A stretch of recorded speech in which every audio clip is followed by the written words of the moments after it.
Assalamualaikum warahmatullahi wabarakatuh. Welcome back to rahmansaber.net. Oke, Steam merupakan salah satu portal apps dan game yang tentunya dapat memperluas ketersediaan aplikasi dan game untuk Chromebook. Selain kita bisa dapat dari Chrome Web Store, terus Play Store, sampai ke Linux-nya, entah itu dari repositori aplikasi center distro, yaitu Debian ya di sini, sampai aplikasi store pihak ketiga seperti Flatpak, dan bahkan untuk aplikasi-aplikasi portable di Linux seperti AppImage.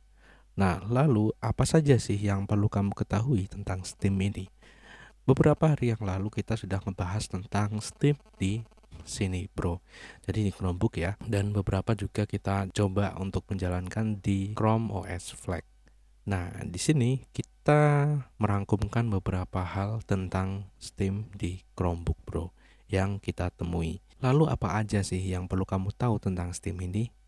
Nah, sebelumnya sebenarnya kita sudah membahas tentang Steam. Nah, tetapi ini adalah paket komplitnya. Sebelumnya di sini kita sampaikan bahwa ini dari pengalaman kita memakai Steam di Chromebook. Tepatnya kita pakai Chromebook murah di keluaran tahun ini, yaitu Samsung Chromebook 4 yang ada di pasaran ya teman-teman ya. Tetapi dengan catatan storage-nya terbatas, bro. Oke, jadi hanya 32 GB eMMC. Oke, langsung aja kita bahas bersama-sama teman-teman. Oh ya, beberapa pembahasan tentang Steam ini bisa kalian terapkan di Chrome OS Flash maupun di platform Linux. Oke, let's go. Yang pertama, Steam bisa diinstal di Chromebook. Saya sudah tunjukkan di pembahasan sebelumnya. Kalian bisa langsung menuju ke pembahasan tersebut untuk cara instalasi sampai kita bisa menjalankan software atau game di Steam. Yang kedua, ketika kalian melakukan pencarian berdasarkan keyword tertentu, terdapat tanda icon platform compatibility di tiap aplikasi software ataupun game. Sejauh ini ada 3, yaitu Windows, Mac, dan SteamOS atau Linux. Selain itu, kalian juga dapat menemukan informasi kompatibilitas di spesifikasi kebutuhan minimal sistem di tiap halaman game atau software, tepatnya di bagian paling bawah. Yang ketiga, kita bisa menjalankan aplikasi dan software yang natif Linux langsung di Chromebook. Artinya, jika aplikasi atau software tersebut terdapat icon Steam atau Linux, maka game atau software tersebut akan berjalan dengan baik. Walaupun semua juga tergantung spesifikasi perangkat hardware yang kita miliki. Yang keempat, kita bisa menambahkan flash disk, micro SD, SSD, atau hard disk eksternal untuk tambahan kapasitas penyimpanan aplikasi dan game, sehingga kita bisa menjalankannya dari external storage. Nah, seperti ini caranya, bro. Oke, di sini kalian pergi ke Steam, terus ke setting, setelah itu ke download, terus di sini ada Steam Library, kalian klik. Nah, ini dia teman-teman. Jadi kalian tinggal untuk menambahkan ya plus ini, terus langsung kalian cari di MNT ya, folder MNT. Oke, jadi pastikan kita sudah share dulu untuk drive-nya yang berada di situ. Nah, seperti ini contohnya. Nah, oke, langsung kita select dan secara otomatis dia akan nambah. Wow, nah kalau kalian lihat di situ ada banyak drive yang sudah saya tambahkan, termasuk yang SSD ya, bro. Jadi itu bisa multi drive. Keren ya.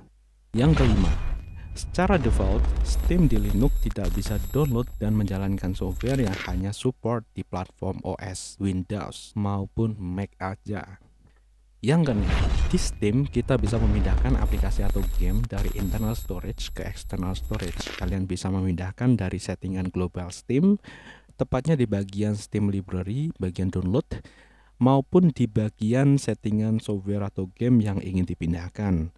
Pastikan kalian sudah menambahkan drive eksternal terlebih dahulu di library. Yang ketujuh, kita bisa backup dan restore game atau aplikasi. Hanya saja ketika kita coba backup langsung ke external storage, kadang dia nggak mau nih di Chromebook. Kadang nge-freeze atau kadang nunggu lama banget. Jadi untuk backup lancar bisa di internal storage. Hanya aja ya memang kendalanya storage minim. Dan jika game atau software Steam ukuran sampai puluhan giga, ya jelas bakalan susah. Alternatif sih bisa cobain download di VM Linux Debian yang kalian jalankan di PC biasa ya. Lalu kalian bisa backup game atau softwarenya. Atau jika PC kalian sudah berbasis Linux, ya bisa juga. Atau malah kalian pakai Chrome OS Flash. Bisa juga tuh. Oh iya, pastikan koneksi internet layak ya, karena game atau software Steam puluhan giga itu downloadnya lama di sini. Yang ke-8, kita bisa memantau market langsung dari aplikasi Steam di Chromebook ini.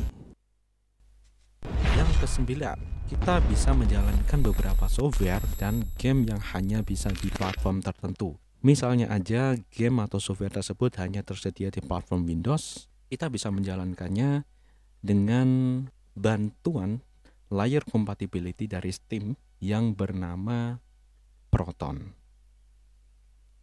Jadi kita bisa menjalankan software atau aplikasi yang hanya bisa dijalankan di platform Windows aja menggunakan Proton ini. Sebenarnya sih ini memakai engine layer compatibility yang biasa digunakan di Linux sih untuk menjalankan software Windows, yang emang tidak kita bahas secara khusus di channel ini karena ada alasan tertentu. Tetapi kita coba mencari yang lain dengan penamaan yang berbeda walau menggunakan engine yang sama. Salah satunya ya Proton Steam ini. Hanya saja ini dia bisa berjalan ketika diinstal di internal storage yang lumayan memakan banyak space sih. Sekitar hampir 2 gigaan ya teman-teman. Ketika kita coba pindahin Proton ini ke external storage, ternyata nggak bisa. Sehingga kita install lagi Proton di internal storage. Seperti yang kalian lihat, ada banyak versi Proton. Disarankan memang yang terbaru ya kan, untuk Proton dengan nomor versinya. Kalau yang eksperimen saya coba kadang ada error, misalnya butuh DirectX 11 atau 9 misalnya. Perlu diketahui juga bahwa tidak semua game atau software Windows dapat dijalankan dengan baik. Meskipun sudah mengaktifkan Proton, kalian bisa lihat di Proton DB. Di situ ada klasifikasi Platinum, Gold, Silver yang merupakan rating uji coba. Kalau Platinum berarti software dari game itu lancar dijalankan, walau tidak sebaik ketika software dan game itu natif Linux ya teman-teman, yang artinya kita bisa jalankan tanpa Proton. Yang ke-10, kita bisa menjalankan aplikasi dan game yang sudah natif Steam Linux di external storage. Persentasenya yang bisa jalan lebih banyak timbang aplikasi game yang harus pakai compatibility layer. Contohnya aja adalah game ini yang udah kita move ke external storage. Yap, seperti ini. Ini adalah game yang bisa dijalankan di 3 platform ya, artinya di Steam atau Linux juga bisa. Dan ini berjalan dengan baik ya. Nah kayak gini. Yap, seperti ini ya, ini jalankan dengan mouse. Oke, kayak gitu bro. Jadi ini berjalan dengan sangat normal ketika dijalankan di external storage, teman-teman. Begitu juga dengan salah satu software yang kita miliki dan kita jalankan dari external storage yang ada di sini.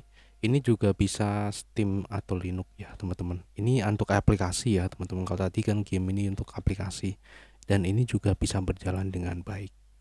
Seperti itu bro. Kita juga bisa jadikan external storage sebagai default library, sehingga jika nanti download aplikasi atau game bisa langsung ke library eksternal. Hanya aja performanya tentu jauh berbeda ketika kita jalankan dari internal. Terus yang ke-11, ketika external storage tiba-tiba terdeteksi 0 byte atau error, cara mengatasinya kalian bisa tutup Steam, matikan Linux, dan mulai lagi Linux-nya. Atau jika hal itu tidak mengatasi masalah, kalian bisa langsung shutdown saja Chromebook dan mulai dari awal. Yang 12, pastikan ketika login kita centang remember agar tidak bolak-balik login dan verifikasi Steam Guard. Walaupun sekarang untuk masuk Steam itu gampang ya, bisa scan QR code ya, tapi lebih enak kita sudah centang remember karena memang itu merupakan perangkat milik kita sendiri, kecuali kalau perangkat itu untuk bersama. Terus yang nomor 13, storage internal memang sangat penting. Ketika hanya sedikit atau terbatas, maka banyak sekali kelebihan dan potensi yang tidak bisa kita manfaatkan. Sehingga ke depan jika Chromebook dengan SSD udah masuk ke Indonesia, khususnya di market yang normal alias dengan harga yang tidak eksklusif atau udah normal lah, biasanya ditandai banyaknya lapak yang udah jual, maka ini akan menambah popularitas Chromebook kali ya. Nah, sekian pembahasan kita tentang Steam. Kesimpulannya sih ini worth it sih. Tapi ya penyimpanan terbatas membuatku tidak bisa leluasa, terutama beberapa software produktif seperti untuk editing video, pembuatan animasi kebanyakan hanya berjalan di Windows. Semoga bermanfaat, sampai jumpa di pembahasan selanjutnya. Bye bye.